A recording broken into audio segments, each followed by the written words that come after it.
the story in Somalia of the American captain who is captured by the pirates. And, I was reading the story this morning again and asking myself, on whose side am I?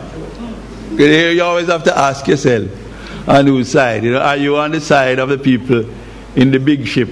Because there are some warship around, and there are these 4 little pirates. And if you see any picture of the Somalians, they look very hungry and very young. Yes. With some big guns. And I was saying, on whose side am I?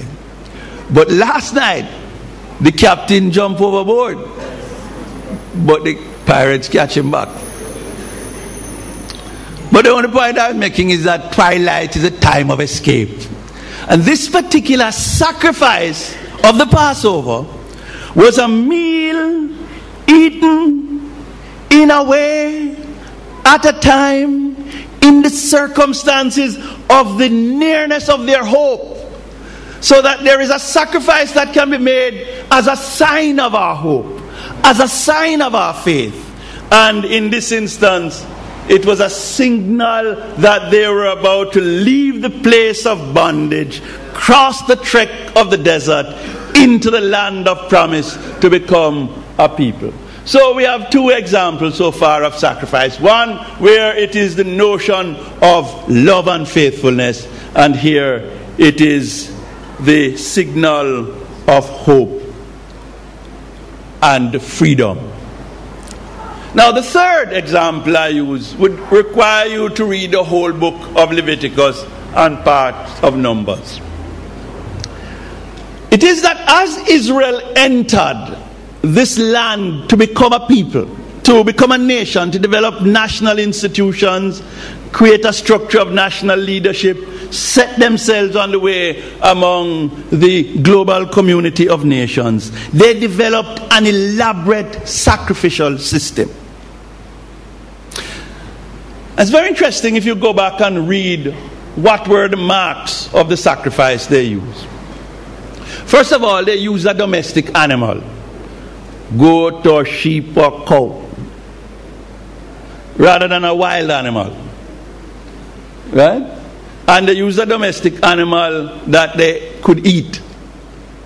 So they didn't sacrifice any dogs. Mind if they had been Chinese, they might have. So the first thing about this, what they used to sacrifice, was that it was an animal they domesticated for food. An animal linked to them and the means of their survival. The second thing that was important in the sacrificial system is that it is your own animal. You can't thief your neighbor goat, and it has to be your own. You have to be a person of honor when you're offering the sacrifice. You remember the story, of course, where the prophet comes to David and tells him that he was using the other man's sheep. So it had to be your own. And then the third thing about it is that it had to be carefully chosen. 1-year-old, male, single color. You couldn't use a striped goat to make a sacrifice. Couldn't be a black and white. It had to be either black or white, brown, usually the preferred, or red, or so on. It had to be a single color. Carefully chosen. And we could talk about that a little bit. Right? Whether Barack Obama could make it or so. We're not getting it. But here, to give a sacrifice was to give something connected with yourself and valuable to you. To give something that you had thought about, not something you just pick up, any afterthought, something that you had carefully, thoughtfully selected, like if you're giving a gift to somebody important to you and you want to make an important statement. Sacrifice had those marks. But what the sacrifice was used for in the system of the nation was to reinforce to people that life was lived with rules, and that there are sanctions, and they're having to slaughter an animal in payment for some breach, some breaking of the rules, was to remind them of morality as a key idea to the sustenance of the nation. I have come to discover that if you want to hurt people, talk to them. Just say to them, say, look here, no, I don't agree with you. That's right. Come on. They're vexed. They're vexed. And you know, we're going to talk about that another time more fulsomely.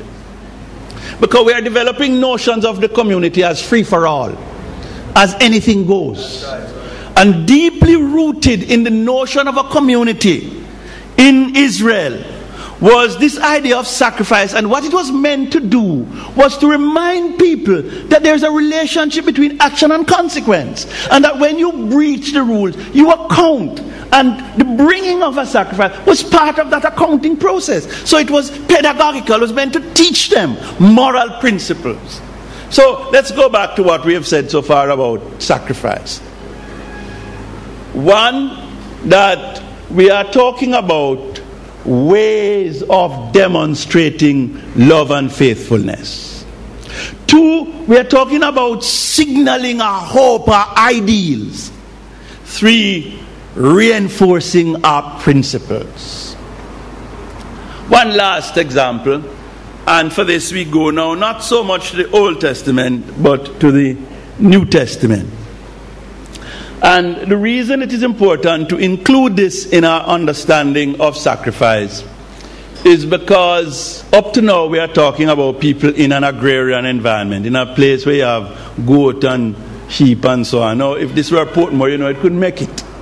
I was telling a friend of mine that when I was in England, first day that the sun came up, it was warm a little. It wasn't really warm by our standard, about 40. But that was warm when you think of where I was coming from. I took a train to go anywhere, you know what I mean? Just get a day pass and come off of every stop.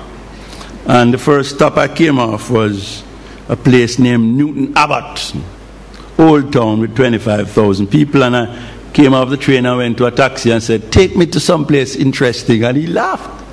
He said, there's no place interesting in Newton Abbot. Anyway, I said, show me the town. And the first thing he took me to was a parking lot. And he pointed out, he says that every Wednesday they have a market there. And they carry goat and sheep and cow and so on. I say, you mean they kill them? He said, no, carry them there alive. And you exchange and barter and, you know, and bid and so on. I thought, boy, next time I'm going back, I'm going to Newton Abbot on a Wednesday. But for the most part, we couldn't find a sheep in Portmore. If we find a goat, it's probably somebody else's goat. So the notion of sacrifice in a post-agrarian society came to be money, came to be what you earn for your labor. And in the New Testament at least, we discover this idea of people giving what they have in solidarity and in support of those in need. Paul was in prison, and some of the people who sent him money didn't have it. And that's been my experience in church more than once in my time. And it always marvels me. This week is another example, though this time I don't know who sent the money, where somebody who I think has less means than I am make a gift to me, and it is always the most humbling thing. But Paul tells the story of people who sent him money while he was in prison, and some of these people weren't even working, but they took from their substance and they gave him from their little. There was a time when there was a famine in Judea, and the brethren in Judea lost everything, and they went around from churches to church, and these were poor people, and they collected an offering to send to the brethren in Judea. And that also was a sacrifice. Oh, it wasn't a goat, it wasn't a sheep, it was what they had that they gave in solidarity and in support of those who were in need. So 4 kind of features of sacrifice, because I'm building to something, as you know. 1, we are talking about ways of demonstrating our love and our faithfulness. 2, we are talking about ways of signaling our hope